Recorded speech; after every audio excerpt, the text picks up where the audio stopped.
Bueno, muy buenas tardes a todos. Vamos a dar por comenzada la sesión. Soy Carlos Gallego, responsable de desarrollo de negocio de Norvento y bueno, me gustaría daros la bienvenida a esta tercera sesión del ciclo de seminarios que hemos organizado en torno a los estudios de red que son necesarios para la integración de plantas de generación renovable de acuerdo con los nuevos códigos de red. En una primera sesión tratamos de una forma general el marco normativo en el que se engloban los nuevos códigos de red, así como los requisitos para su cumplimiento según la norma técnica de supervisión. Durante la segunda sesión profundizamos en el cumplimiento de requisitos estáticos, en concreto el requisito de capacidad reactiva y su importancia a la hora de abordar el diseño de nuestras plantas. Y hoy trataremos en detalle aquellos requisitos dinámicos que son de obligado cumplimiento según el grado de significatividad de la planta. Como en ocasiones anteriores, recordaros algunas de las funcionalidades del webinar y normativa sobre el mismo. Estimamos que la duración será aproximadamente unos 30 minutos, intentando reservar 5 minutos al final para responder preguntas que pudieran surgir. Durante la presentación los micrófonos de los participantes estarán silenciados. No obstante, se pueden hacer preguntas a través de la sección de preguntas y respuestas que tenéis en la parte inferior de la pantalla. De la misma forma, si alguien tuviese interés en hacer alguna pregunta de forma oral, existe una funcionalidad de levantar la mano que podéis activar durante la parte de preguntas y respuestas y os cederemos la palabra. En cualquier caso, como hemos hecho en anteriores sesiones, generaremos un documento de preguntas y respuestas que os haremos llegar a todos junto con los contenidos de la presentación.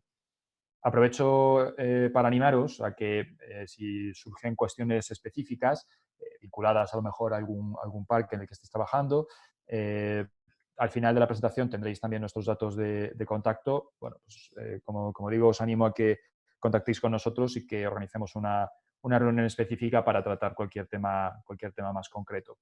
Tenéis adicionalmente una sección de chat que podéis utilizar para hacernos llegar otros comentarios o problemas que estéis observando. La presentación de hoy correrá estará a cargo de Ignacio Delis y Marc Bellón, que forman parte de nuestro equipo de estudios de red. Así que nada, sin mucha más dilación, le cedo la palabra a Ignacio para que dé comienzo a la presentación. Hola, buenas tardes a todos. Mi nombre es Ignacio Lis y antes de comenzar con la presentación me gustaría agradeceros a todos vuestra asistencia y vuestro interés.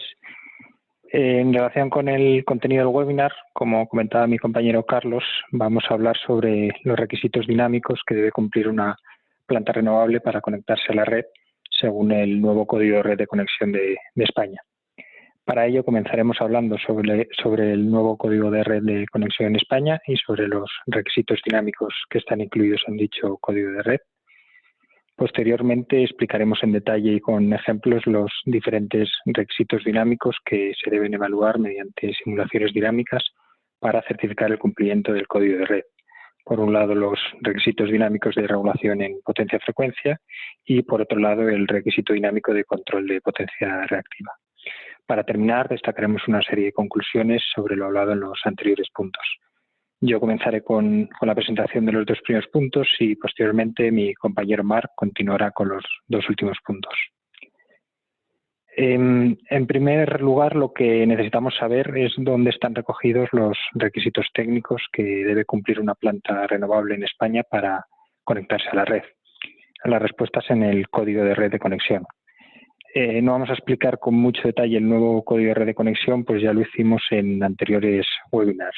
Únicamente comentar que este Código de Red contiene los requisitos técnicos que debe cumplir una planta de generación para conectarse a la red y que está definido a partir de la normativa indicada a la izquierda de la diapositiva, parte de la cual está aún pendiente de aprobación por parte del Gobierno español. Dentro de esta normativa, la norma técnica de supervisión, o NTS, es la norma que establece cómo deben evaluarse cada uno de los requisitos técnicos aplicables y cómo debe certificarse el cumplimiento de cada uno de estos requisitos. De entre los diferentes requisitos técnicos mostrados en el centro de la diapositiva, vamos a analizar a continuación cuáles de estos requisitos son requisitos dinámicos que debemos evaluar para obtener el certificado final de planta de cumplimiento con el código de red. Y cuando hablamos de requisitos dinámicos hacemos referencia a requisitos que se evalúan en el dominio del tiempo. En la siguiente diapositiva se incluyen los requisitos técnicos que debe cumplir una planta renovable para conectarse a la red. Además, se indica en la columna central el procedimiento de evaluación aplicable para cada uno de los requisitos, que puede ser a través de pruebas, simulación, certificado de equipo o simulación complementaria. Por último, se indica en la columna de la derecha el tipo de planta para el cual aplica cada uno de los requisitos. De todos estos requisitos, hay uno de ellos que no es un requisito dinámico, sino que es estático, que sería el requisito 5.7 de capacidad de potencia reactiva.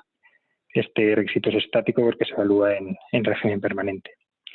Por otro lado, hay dos requisitos, el 5.4 y el 5.10, que no los evaluará el certificador autorizado, sino que serán evaluados directamente por el GRT, el gestor de la red de transporte.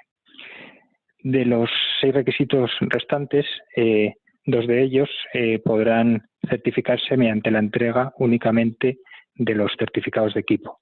Serían los requisitos 5.5 y 5.11. Los certificados de equipo de cumplimiento los entregarán los fabricantes de los equipos, por lo que como promotor únicamente tendré que solicitar estos certificados a los fabricantes y enviárselos al certificador. Y no será necesario que realice ninguna simulación dinámica para evaluar el cumplimiento de esos 2 requisitos. Por último, nos quedarían cuatro requisitos, el 5.1, 5.2, 5.3 y 5.8, para los cuales no es suficiente con la entrega de los certificados de equipo, sino que se requiere adicionalmente la realización de simulaciones complementarias para evaluar el cumplimiento de los requisitos a nivel de planta. Para realizar estas simulaciones será necesario disponer de los modelos certificados entregados por los fabricantes. Por lo tanto, estos son los 4 requisitos dinámicos que como promotor tendré que evaluar mediante la realización de simulaciones dinámicas para certificar el cumplimiento con el código de red. Y estas simulaciones además no son responsabilidad del fabricante, sino que es el promotor quien debe realizarlas. Vamos a analizar a continuación en detalle cada uno de estos 4 requisitos dinámicos, empezando por los requisitos de regulación en potencia-frecuencia, que serían el 5.1, 5.2 y 5.3, y terminando con el requisito 5.8 de control de potencia reactiva.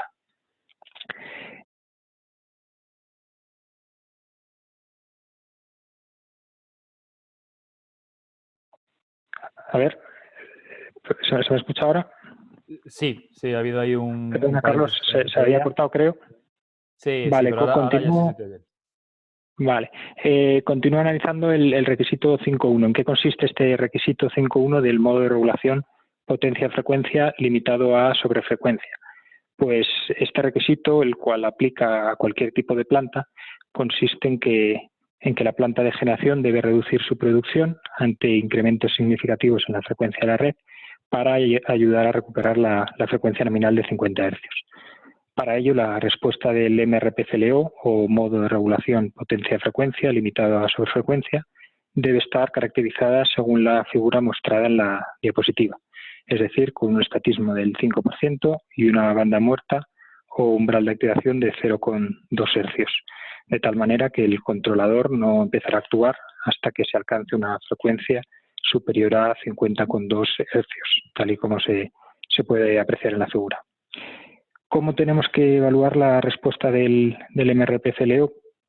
Pues para ello tendremos que simular un barrido de frecuencias desde 50 Hz hasta 51,4 Hz y evaluar las variaciones de potencia registradas en la planta.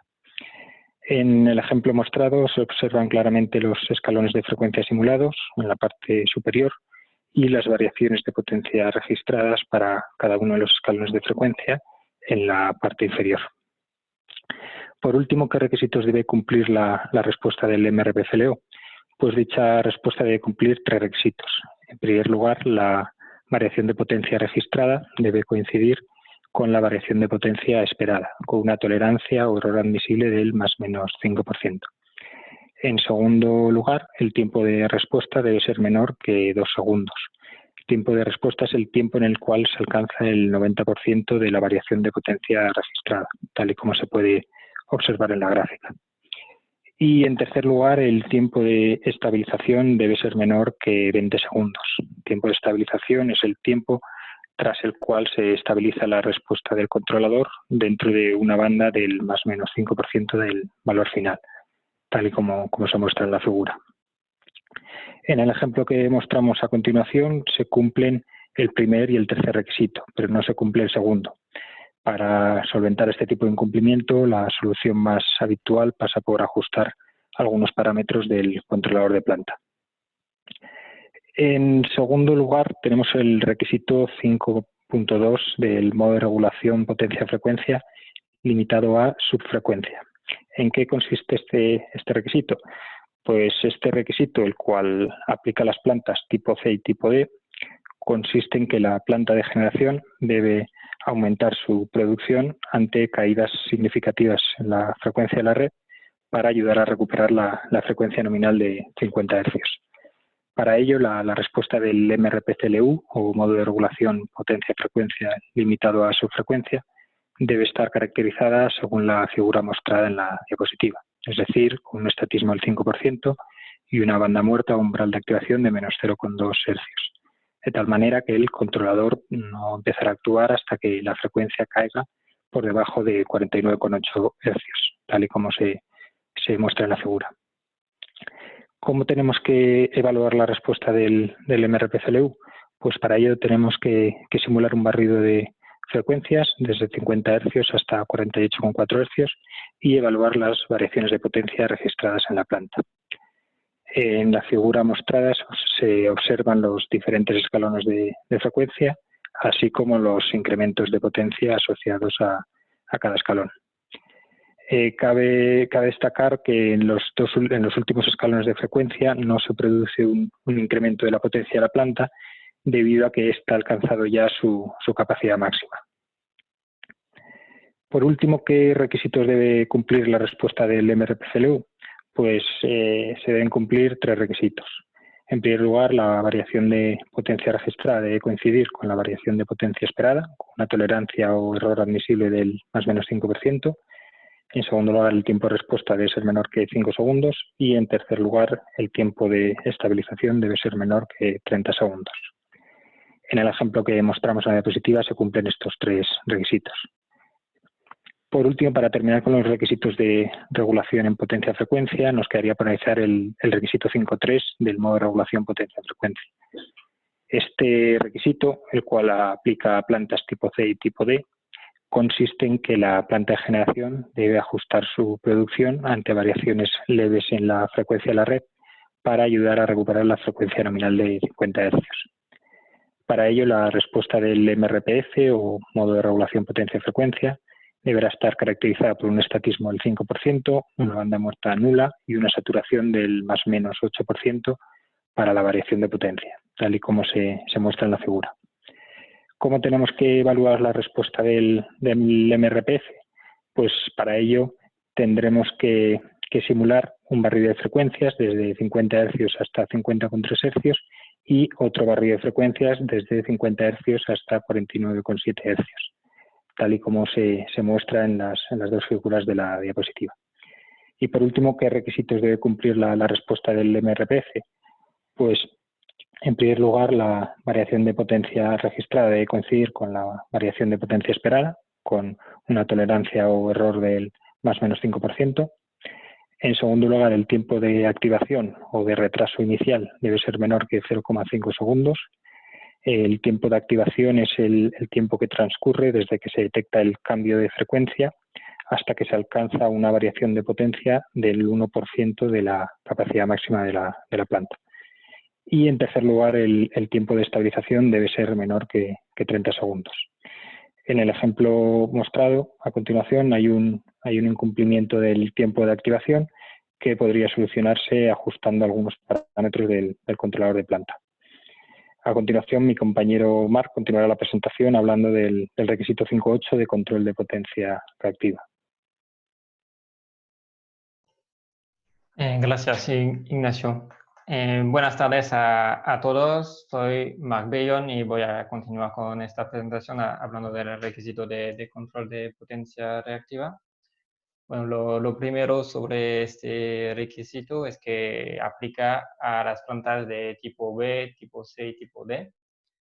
Y este requisito consiste en comprobar la respuesta dinámica del PPC, del controlador de planta, ante cambios de consigna tanto del modo de control de potencia reactiva como del modo de control de factor de potencia, y también la respuesta ante variaciones de tensión cuando el modo de control de tensión está activado. Para cumplir el requisito 5.8, los tres diferentes modos de control se deben evaluar por separado y, por supuesto, si uno de los tres modos no cumple con los requisitos de la NTC, se considerará como incumplimiento del requisito 5.8.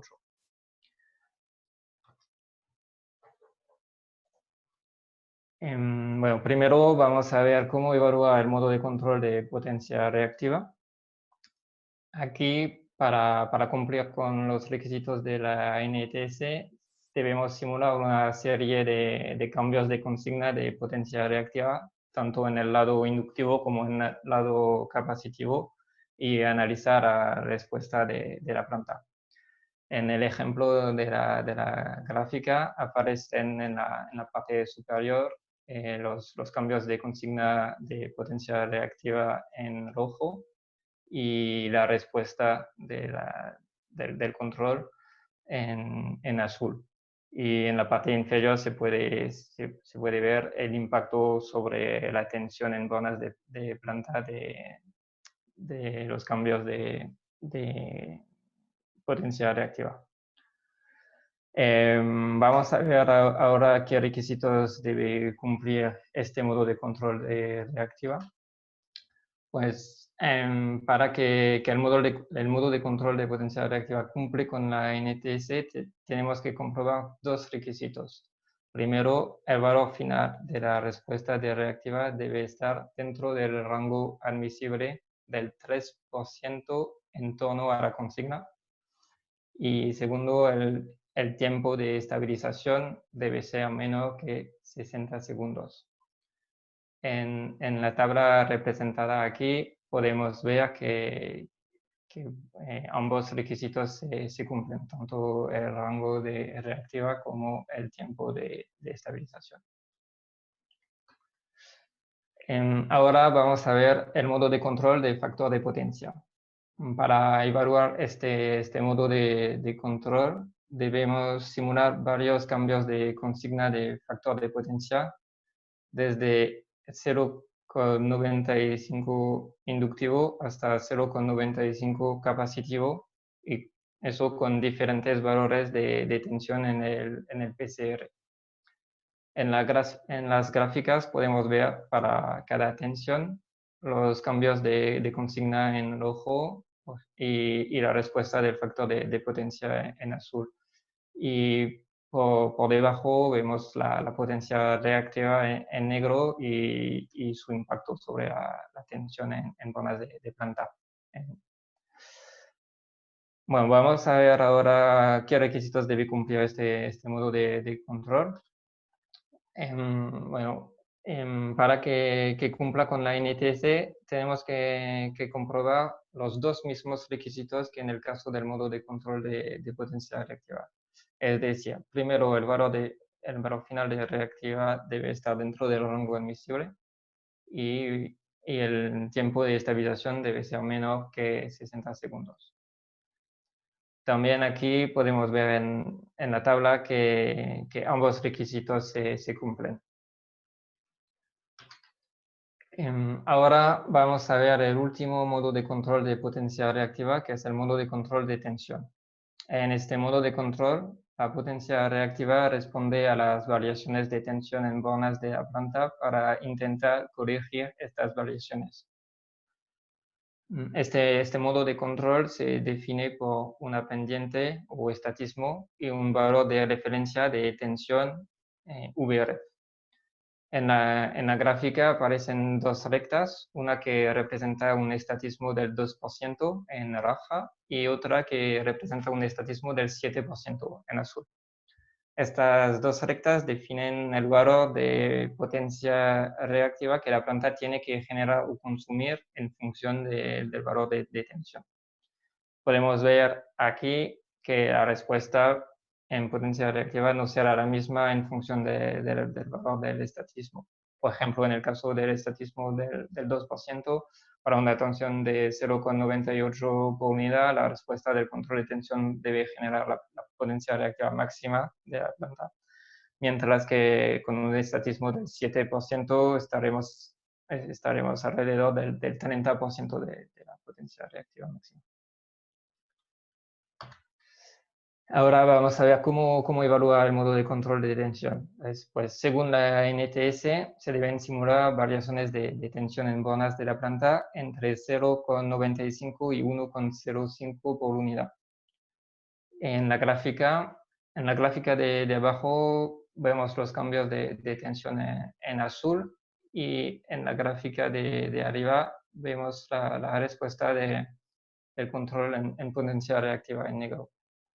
Destacar que esta simulación se debe realizar para un estatismo del 7% y para un estatismo del 2%. Vamos a ver ahora qué requisitos debe cumplir este modo de control. Bueno, para cumplir con la NTC, aquí tenemos tres requisitos. Primero, el valor final de reactiva debe estar dentro del rango admisible. Luego, el tiempo de respuesta a 90%, que se llama T1 aquí, debe ser menor que 1 segundo. Y por último, el tiempo de estabilización T2 debe ser menor que 5 segundos o 60 segundos en algunos casos particulares.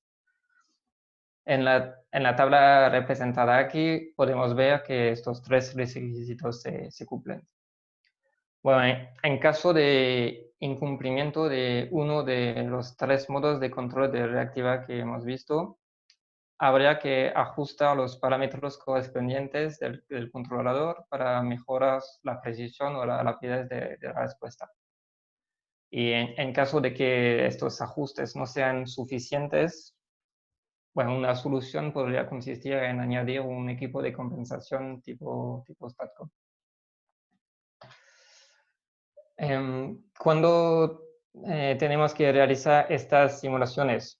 Pues el nuevo código de red es aplicable a cualquier planta de generación que haya comprado sus equipos principales con fecha posterior al 17 de mayo de 2018.